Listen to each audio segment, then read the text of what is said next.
We're live. 10-second countdown. All right, for anyone who's following along at home, welcome to the Talking Average Fitness Podcast. As always, my name is Sam Burns, and I'm joined by my very, very fit, multi talented in terms of sport compatriot, Mr. Kevin McCarthy. Kevin, how are you today, sir? I'm doing fantastic, Sam. How are you doing today? I'm doing great. I'm feeling really, really good about today's podcast. We got a I'm you might have fired noticed we got up. the road clock in the back. So our kind of default rule is, well, we want to do like a 40 minute AMRAP style. So I figured let's take that to a whole nother level and literally put the road clock in the background, Yeah, which won't induce anxiety at all, I'm sure. it Um, will for me. I'll be feeling the pressure. well, for me it's mirrored, so I see Yeah. SSISOS G1, a whole bunch of weird looking letters if they're backwards. Um, so topic of the day. And this is one of those ones that we'd had floating around in the big list of things that we have. Functional versus non-functional movements, right?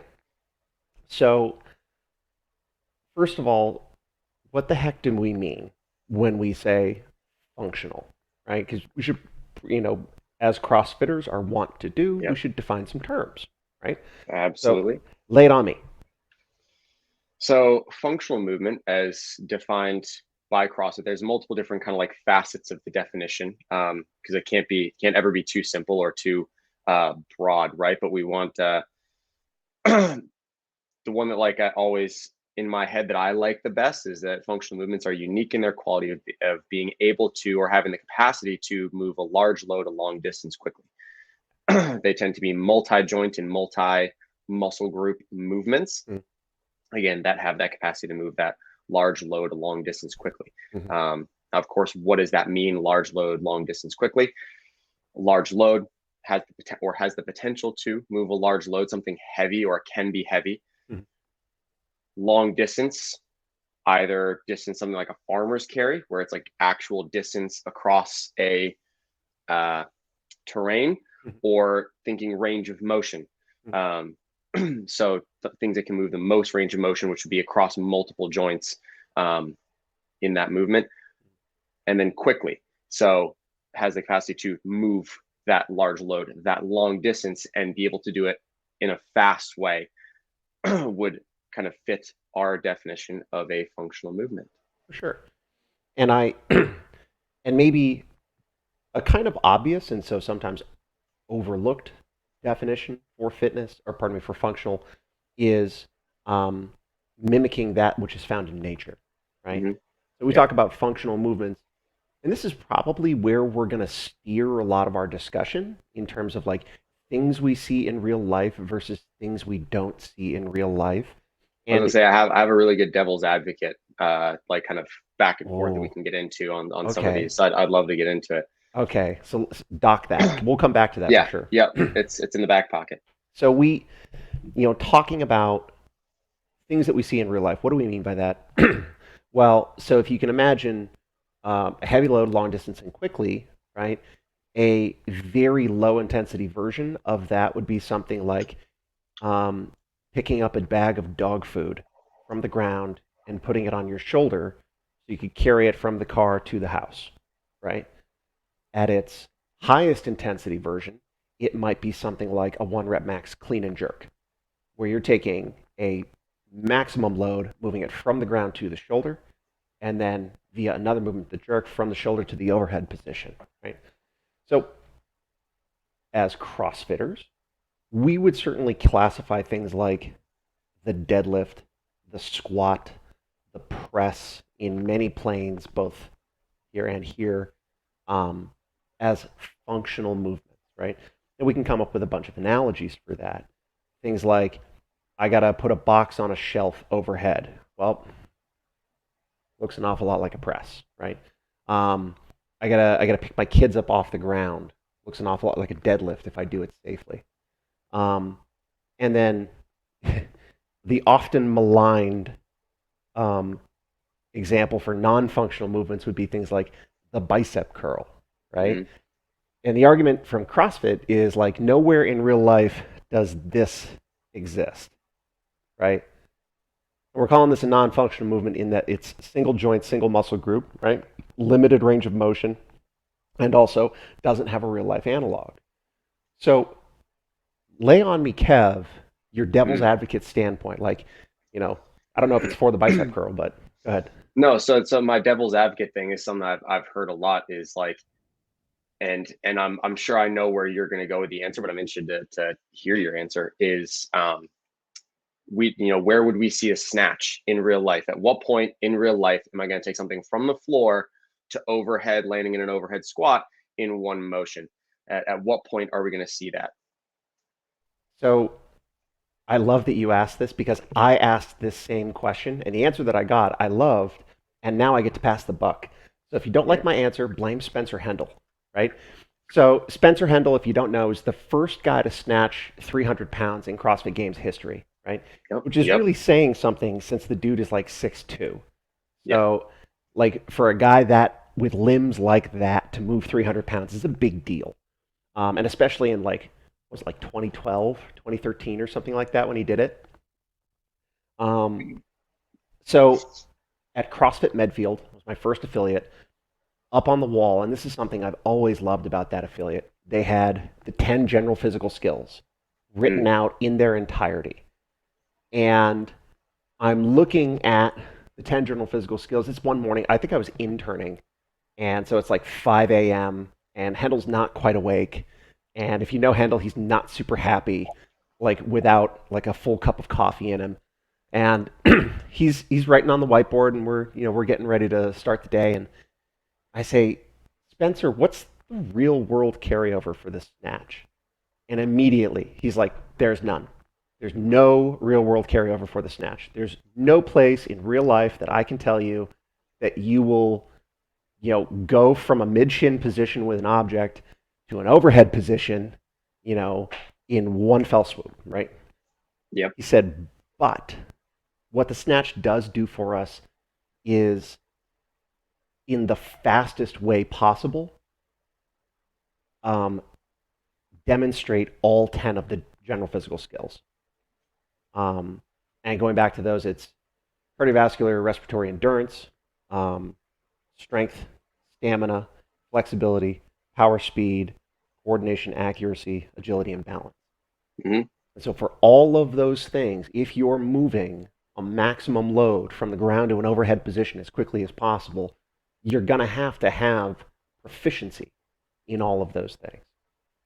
So that's my cop-out answer. And I tend to agree with him. I can't tell you when a snatch is useful, but it satisfies a bunch of other things. So like large load, long distance quickly, nothing does that like the snatch.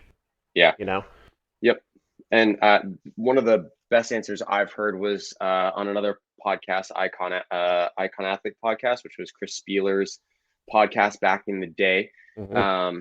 I don't think it exists anymore, which is sad. But seminar staff member, that's what's important. He does exist.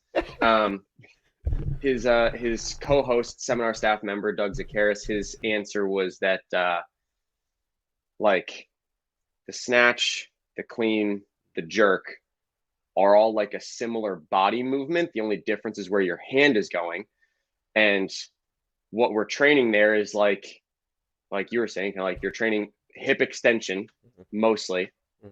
And that's super important for your ability to jump, run, do stuff athletically. Is like if you're carrying a bag of dog food and you ever see someone that like you're starting to lose your grip on the dog food and you kind of do like a little hip pop to kind of like re-grab it.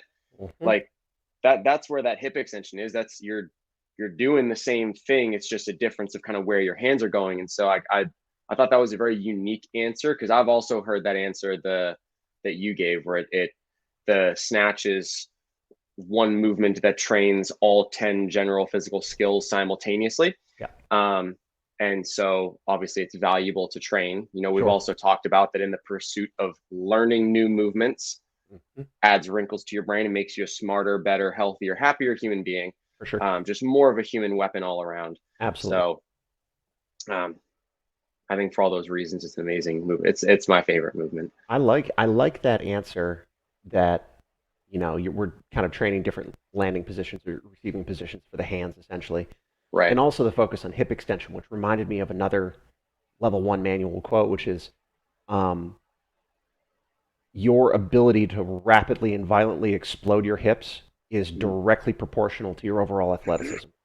Absolutely. And do a weird version of that for anybody who's so something like this. If I'm in a standing position, right? So my ability to rapidly and violently explode my hips as quickly as possible, you know, in said in a word, it looks like a jump. Um, but it can be so much more than that in many different movements, as we know.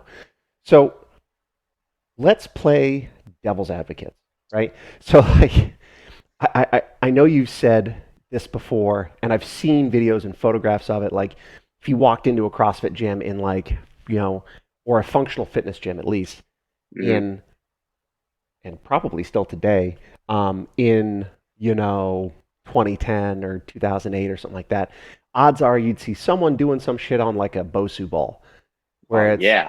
like single leg balance, and I gotta like, or like probably would be like like an One of RDL, Yeah, you one of know. those like half Bosu ball things that like Yeah, you're squishing into. Yeah, I know what you're talking about. Yeah. yeah. And so like I look at that and I say, okay, sure, like that's hard. Anybody who's Mhm. first of all, anyone who can balance on one foot, cool, like level one version of that. But then you're going to make the surface that you're pressing against, right? Because your foot is pressing into different parts. If you imagine your foot like a hand, if I lean forward, I'm going to press in with my toes. If I lean back, I'm going to press in with my heel. And so my hand is, or my foot rather, is constantly shifting balance in order to maintain um, my position. The reason that works is because I have a thing to press against, which Mhm. FYI is why we use the ab mat sit up, ladies and gentlemen, instead of just like a regular sit up, right? That's why we have the ab mat there. So the Bosu ball, you're taking away that the stability of that surface that you're pressing against, and so that's going to be really hard. What makes that functional? Why would I want to do that? You know? Yeah, that's a great question, and I'm also in agreement Yeah. with you that like if and it might depend on the goal, and like I'll kind of explain what I mean is like if you're trying to if we're using the single leg RDL as the example here. Okay. um if you are working on trying to make that range of motion stronger, Mm-hmm. you're going to much more benefit by being on a stable surface, having your feet just flat on the floor. Sure. Where I could see that like Bosu ball variant Mm-hmm. coming into play would be something like a rehab program, like someone's done something to fully mess up their ankle and they have to be able to like, relearn that motor control. Something like that might have some value in that area, trying Mm-hmm. to rehab an ankle, foot, some sort of injury that you got to try and relearn that motor control. Something downstream Um, from the hip. yep. Yep. Um, so that's where I could see the application there. But I think that for people that are training that, they're like, okay, I'm not injured. I'm not trying to rehab something. I'm just doing the Bosu ball RDL because I think it's going to make me more functional or stronger or whatever I think Right. is mistaken. You would be able to and have the potential to lift more load, which would in turn make your musculature and joints stronger through that range of motion if your feet were on a stable surface. But I think it's comes back to people don't want to do the stuff that's simple because it seems too simple. Yeah. It's like, oh well, I can do an RDL, sure. So rather than do an RDL with 50 pounds instead of 40 pounds, you're like, I'm going to chuck a Bosu ball in there. Right.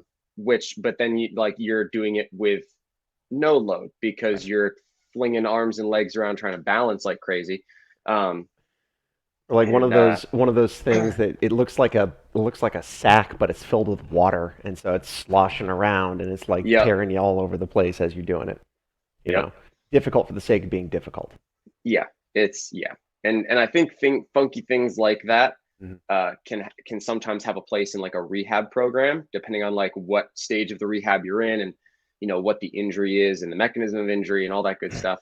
Um, but in the sense of training just for training's sake, Yeah. I think people are just trying to do something that's way too funky that's not going to be nearly as effective for them. Yeah. And that's Well, just my opinion on it. Well, I think I agree with your opinion, which I'm not surprised about. I mean, you and I are doing this thing for a reason. I think, and we've talked about this before. I think it comes back to, why are you doing what you're doing? Have you identified what's important to you? And Mhm. I'll give an example from my own life. So at my first affiliate, we had a guy who would come in. He probably a handful of times a month. This guy was fit. He looked great, cut, strong, great Olympic lifter. Obviously spent a lot of time doing that. Mhm. And, you know, beautiful snatch, really strong. The moment you throw a wall ball at him and the movement involves some cardiovascular effort, Yeah. you could tell, and he knew. Yeah. He knew. And Yeah. it was probably the reason he was coming here is because, you know, he was going to get handed stuff that he would not do on his own. Mhm. And some people are gadget hounds. They got the newest phone. They got a really slick watch. They got a weird dongle for their iPad to connect to their car TV. And I use that as an example because we just got that for my son Noah in our minivan. And it's when you got a kid, that's really important. And this this guy was that with fitness equipment. He Okay. had more niche fitness equipment than anybody I've ever known, and Mm. stuff I've never seen. He brought in that water bag, for example, and it was like a hard water bag encased in a rubber, like a clear rubber, Yeah. and it looked like when you have like plow horses and they have this big thing that comes around their neck that pulls down Yep. onto their shoulders so they can pull a plow. It looked Yep. like one of those, except it Okay. was clear and filled with water. And he would do these. It's essentially like a what do you call it with a kettlebell where you rotate it around your head? Oh, Halo. Halos. There we go. Yep. He would do halos, but he would swing this water bag from these little short handles on ropes, and he would do Mhm. these crazy niche exercises. And he's obviously working hard, and Yep. you could see he's sweating, and I can imagine the forces that are at play. But the thing that I kept going back to is like, could you hold a hollow position for like 2 minutes unbroken and get the same Not a effect? chance. Well, maybe not in Yeah. physical capacity, but Right. would Would that come have at, the desired outcome? or yeah, like coming at it from another. So like to actually prescribe something. Anybody who is out there listening, please give this a shot. Accumulate 3 minutes in a hollow position. Right, just find your best hollow. Try to bring your collarbone down to your belly button. Squeeze your glutes hard enough to crack a walnut, and then lift your feet up off the ground. And just accumulate 3 minutes. And how long does that take you, right? Um, 2 days. something like, yeah, right. 2 days. Um, I got to imagine something like that would be simpler, certainly less expensive, Yep. and would have greater carryover to other things that we do inside the gym. But then again, I'm thinking about this like a CrossFitter and like a trainer, you know. Hmm.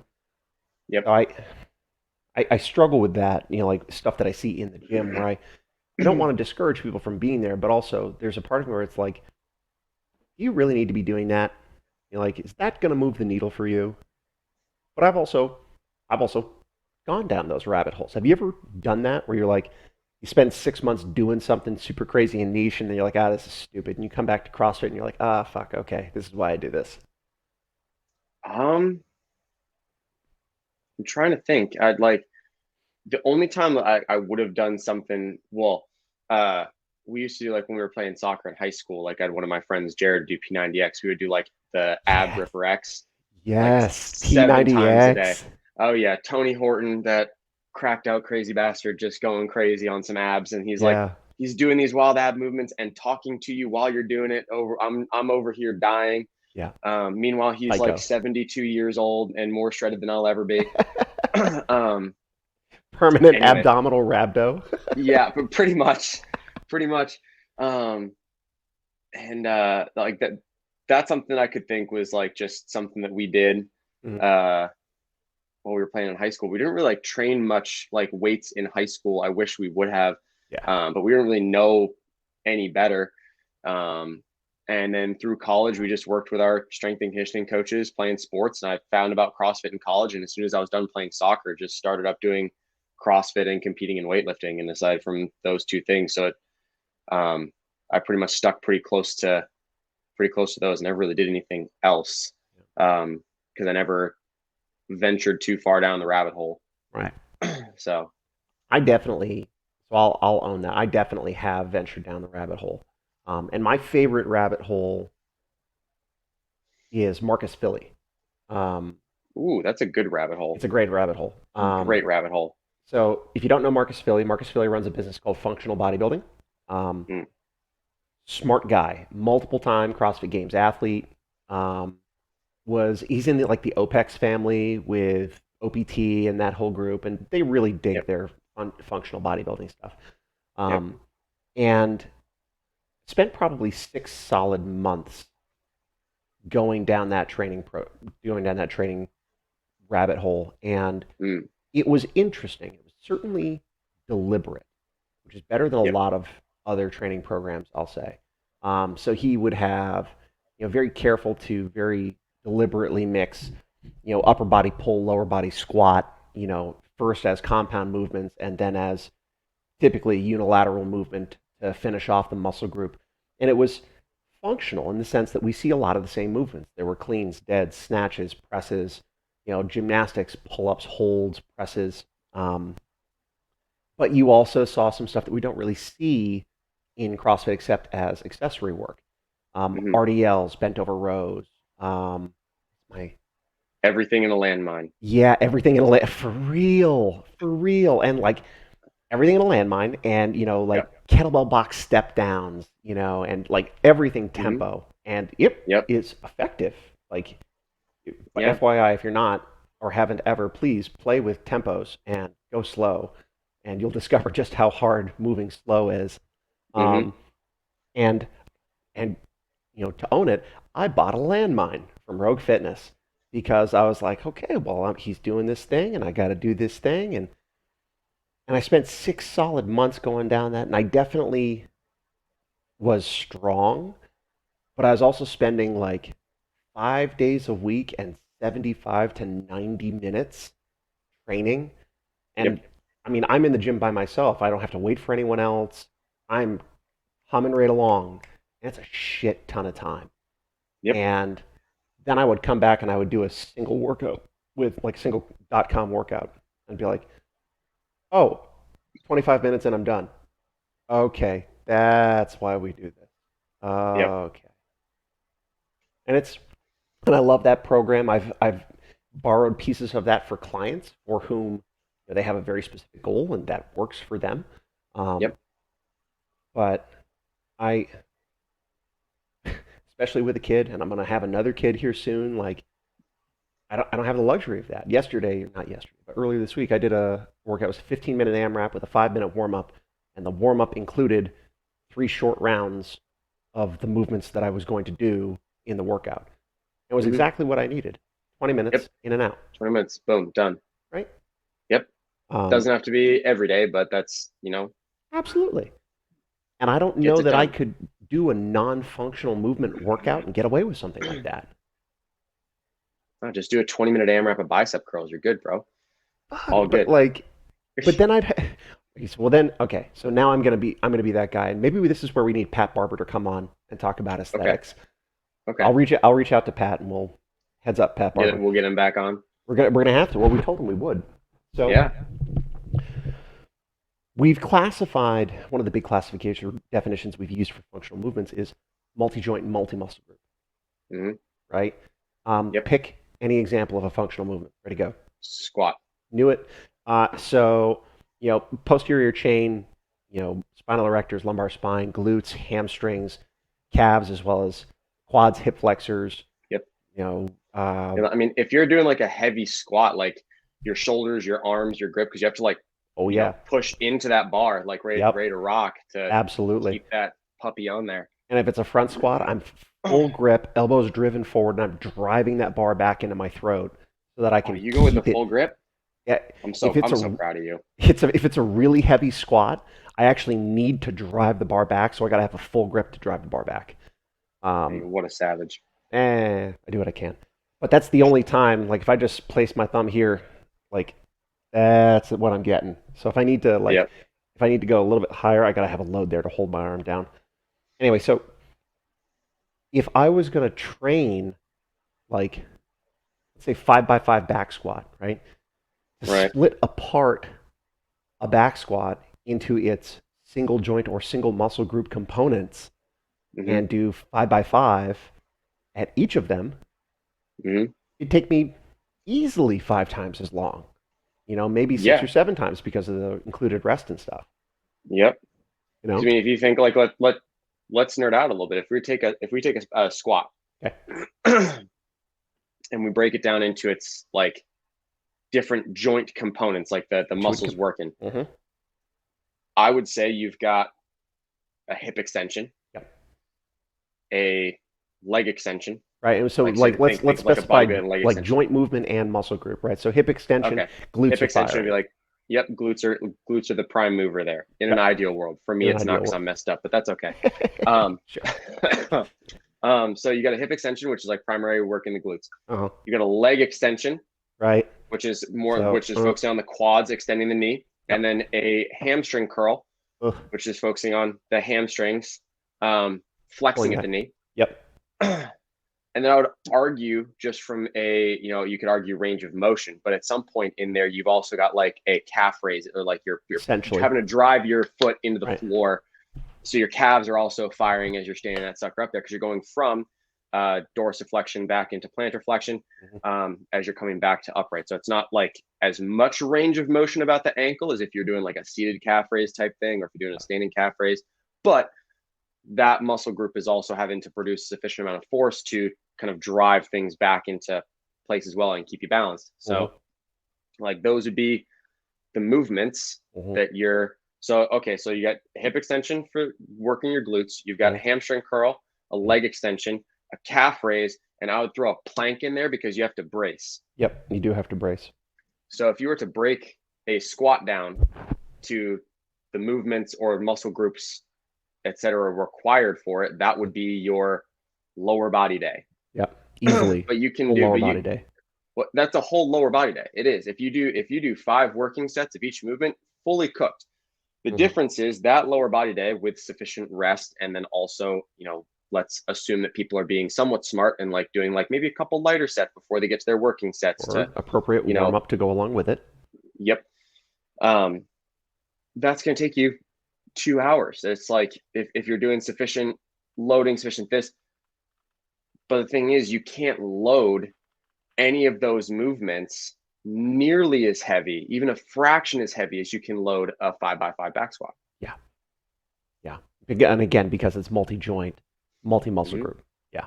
And then there's that. So there's the time efficiency component, right? That's not mentioning things like balance, right? Which is less important with things like if you're inside of a Smith machine, right? So the bar is locked into a channel. I messed myself up on a Smith machine because I'm sure you did. Yeah. If you ever watch something, unless you have like the most perfect mobility ever, you can't set up under that thing like you would for a normal squat. You have to put like your feet in front of the vertical line of the bar. So now you look like you're leaning backwards. Yeah. And you're kind of like doing like a weird like sliding down at the It's kind of like a reverse loaded upright leg extension. Kinda. Yeah. It's like, have you ever seen like have you ever used a hack squat machine? I You know what I'm haven't. talking about? I know what you're talking about. Do you know what I'm talking about? Okay. Yeah. It's like the same thing but worse. Like the hack squat machine would be a more natural range of motion in my mind for like your hips and knees as opposed to a Smith machine. It's like the same thing but worse. Yeah. Also, if you're not locked into a Smith machine, then you've got a balance component, right? Which is not just balance, it's also coordination. Because I've got to literally coordinate all of these muscle groups at the same time while I'm controlling my body and this external load in space, right? And then there's this marvelous, marvelous concept called neuroendocrine adaptation, right? We're not going to get this in functional movements. It's to To quote the material, it's practically non-existent. Or pardon me, we're not going to get it in non-functional movements. To quote the material, it's practically non-existent. So neuroendocrine adaptation is when I'm moving a heavy load, right, in a functional manner. We call that heavy back squat, right? The dump of hormones that I'm going to receive naturally from my brain as I'm working this difficult set of reps or sets of reps is not happening anywhere else. And we're talking human growth hormone, testosterone, all the stuff that you want, and the stuff that people try to get exogenously when they're on, when they're pulling a Liver King, right, is not happening when you are cutting up that movement into its multi-part or multi-joint parts. And so what we have is the sum of the parts is not equal to the whole.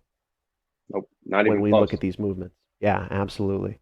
And that's anybody who's been following along, one movement, right? So that was just a loaded back squat. And so I think this would be the, probably the main argument for why we do what we do when people come into the space. Now, let's flip this a little bit. Let's try to imagine that we're not CrossFitters. Why would I not do that? Why would you not do what? Why Why why would would you I not do CrossFit? why would I not do heavy free weight squats? Oh, Why would I pick to try to fight 7 other people for access to one of 6 machines that I need to do my leg day? Hmm. You know? I mean, I think for a lot of people, it comes just down to a few things. One, just kind of like lack of knowledge. They don't know that like a freestanding back squat is different than a Smith machine back squat is different than a leg press. Like that, they don't understand those things are different. They're like, all I'm doing is just pushing with my legs, same, because they don't understand the nuance of the movement. So I think there's a lack of understanding for some people. I think there's an intimidation factor. The machines offer a level of comfort, a level of safety, safety. I'll put that in Put invisible that in air air quotes, quotes. safety. But you get what I'm getting at with like the safety. Sure. They're like it's way more comfortable, and a lot of people probably feel way more safe doing a leg extension than putting a heavy weight on their back and going down and standing back up. Yeah. And heavy's always relative. It doesn't need to be like Absolutely. a 1 rep max every day. It shouldn't be a 1 rep max every day. But I feel like those are the two things that kind of prevent people or kind of steer them in the direction of I'm going more the machine and single isolated joint route as opposed to compound movement, multi-joint, functional movement route. I feel like it's kind of those two things. Lack of understanding, and the machines seem safer, more comfortable. Yeah. They're also just like, for someone just starting, if you're the person, I mean, we talked about New Year's, right? If you're the person I've signed up for a gym membership and I'm going to give it a go, you rock up to the gym, put your headphones in, you have no idea what you're going to do. You don't have a program, you've never been coached, you don't have a trainer, But nothing. you want to work. You want to work out, Yeah. and you're walking to the gym. Those machines are super beginner friendly.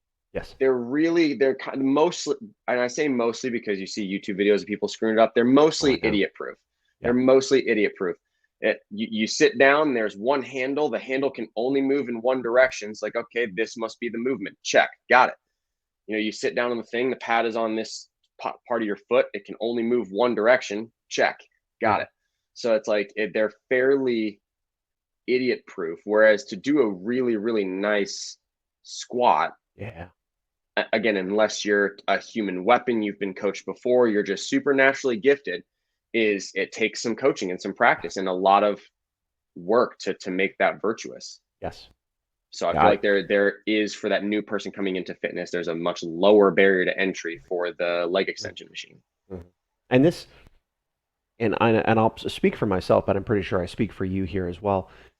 As we're talking about the virtues of, functional movements as we define them here in CrossFit, we're not in any way trying to malign the use of a Smith machine or a hack squat or any cable-driven machine that you might see in any Globo gym anywhere. there are many paths to fitness, right? And Hmm. I'm going to put fitness in air quotes here.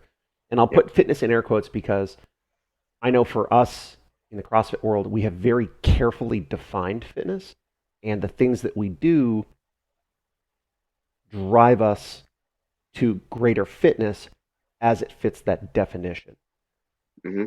Whereas if you haven't been exposed to or simply don't ascribe to what we believe, then you might have your own interpretation of that. For you, fitness means something else, but you're still in the gym, you're doing work, you're trying to better yourself, right? And so, to be 100% clear, please do that. Don't let what we believe and what we practice for ourselves, prevent you from doing that. Although I have a hard time believing maybe that non CrossFitters might accidentally stumble across this podcast and be like, this seems like a good use of my time. Um, Yeah. so maybe, maybe not though. Um, but to go back to safety in air quotes, I have seen some stuff.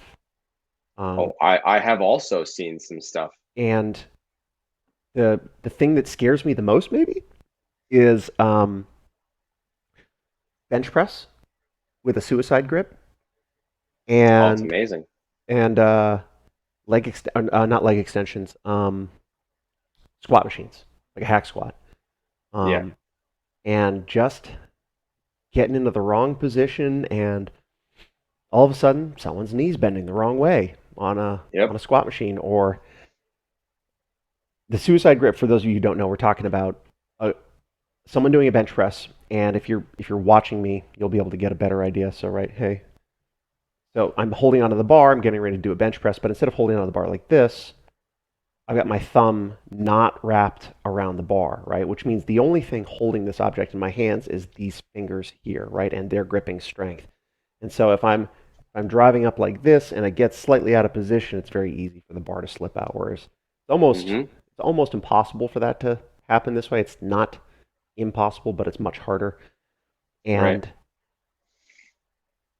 I have seen some horrible, horrible videos of loads, barbells with incredible loads, guys pressing up off their chest, and they get to here, and the barbell slips, and it's only got one place to go, and that's directly down on the rib cage. And Yeah. It's like I'm in a cold yeah. sweat just thinking about it. Yeah. Well, that's also like, I sometimes like get like a little kind of cringe from like watching people bench and they do the old like they use their rib cage as a springboard. Um, Oh, have you seen that? Yeah, they're just like as they're coming down, they get to like that last like inch or so, yep. and then just let that bar free fall. It like Oh, compresses their chest. They press back out. ugh. I'm like, oh, all right then. Um, Did you know they that's changed the international powerlifting standards for the bench press because of that? Well, not because of that, but because of crazy range of motion issues. no, did not know Yeah. that. Okay, so I'm anyone who's ever seen like videos for the bench press, you've probably seen someone who they get on the bench and they might like put their feet on the bench and then put their shoulders down, and so their Yep. butt and their knees are way high, and then Yeah. they will leave their butt and their knees way high and then just inch 2 feet down. So there's this crazy arch in their Super body. arched. Yeah, Yeah. and they I've seen do people do a bench press in powerlifting where the bar moves maybe 2 inches up and e- down, just exactly because that. they're so arched. Hmm. The only rule is you have to like touch your chest. So Yep. if you have I don't have the spinal mobility, but if you have the spinal mobility and you can get your chest up there Yep. and you take a wide enough grip with the bar, Yep. that thing will move like 2 inches and then back up. And it's like, Yep. okay, you didn't really do anything. Um, I think because of the flexibility requirements, that's primarily a trait utilized by females. And if yes. if anyone is listening to this and I'm wrong, please reach out and tell me, and but provide sources so that like I can also educate myself. Um, well, now they've changed as I drop my pen. Now they've changed that standard. So Mhm. I believe it's the elbow has to travel a certain distance below a certain point on the body. So they're Gotcha. enforcing a minimum range of motion standard, Wow. which effectively eliminates people's Yeah. ability to do that. Well, they have like 72 different federations in powerlifting because they all have their own funky rules and way of doing things. And 71 So, of them are corrupt. yeah, well, yeah, let's not go down that route. Let's not go down that. Well, we'll save that for another one. All Yeah. right, so we've got 5 seconds left. Coming up on the end of our AMRAP here. Are we missing anything? Like any big ticket items in terms of functional movements that you think we need to address before we call this? No, I think we like addressed pretty much like differences between the movements, why we use functional movements more so. Mhm. I also like, just to echo your point, like, if I'm not saying that like non-functional movements are fully and completely useless and you should avoid them at all costs, Absolutely. because it's always fun to get after some bicep curls with your homies and just bro out. Hmm. Um, and so, but it's a very small piece of the pie, Yeah, those I agree. movements. And if you're going to do those movements, doing them with some sort of, whether it be like a dumbbell, a kettlebell, a barbell, some sort of free, where you are having to stabilize the load yourself, as opposed to using like a cable machine for a bicep curl, or a preacher curl cable, something. Um, that would always be the preference, at least in my mind. Yeah, I'm sure you agree, but yeah, um, yeah, no, I think we nailed it with the functional stuff. I think so. We I got think we got to get Pat back on the show so we can talk about how bicep curls get you yacked. well, if I remember correctly, his quote was, It's my goal to obliterate aesthetics as a pursuit," which is Yes, a tall order. yes, Yeah, very tall order. Yeah, yeah. All right. All right, we're gonna call it, everybody. Kevin, as always, thank you so much for your time. I appreciate it. thank you Uh, so much for your time. hey, man, I love doing this. So, everybody, we will see you next week. Hope you've had a wonderful start to your new year, and y'all take care now. You hear?